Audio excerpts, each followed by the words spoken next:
Water taxi सेवा आता 22 September पासून आता कार्यान्वित होणार आहे। गेटवे ऑफ इंडिया ते JNPA येथे जाण्यासाठी 2 वॉटर टॅक्सी चालवण्यात येणार आहेत। साधारण 100 रुपये याप्रमाणे याचे दर आकारले जातील अशी माहिती JNPA प्रशासनातर्फे देण्यात आली आहे। याचा आढावा घेतला आमचे प्रतिनिधी भाग्यश्री प्रधान आचार्य यांनी। JNPA ला जाण्यासाठी आता नवीन वॉटर टॅक्सी येतात।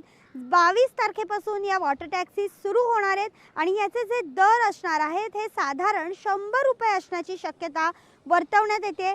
साधारण 40 मिनिटात तुम्ही JNPA ला गेटवे ऑफ इंडिया वरून पोहोचू शकणार आहात आणि यामध्ये 2 वॉटर टॅक्सी आहेत। यापैकी एक जी वॉटर टॅक्सी आहे ही विद्युत प्रणालीवर चालणारी आहे आणि दुसरी जी वॉटर टॅक्सी असेल ती सौर ऊर्जेवर चालणारी असणार आहे।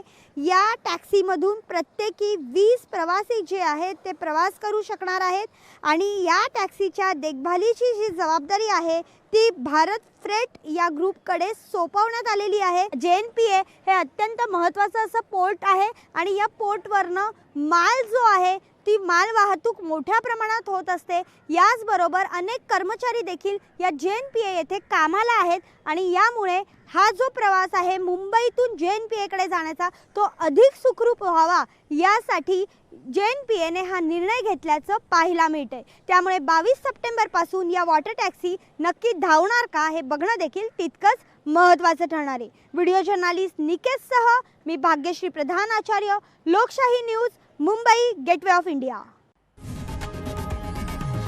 लोकशाही मराठी ऐका, पहा, जागरूक रहा।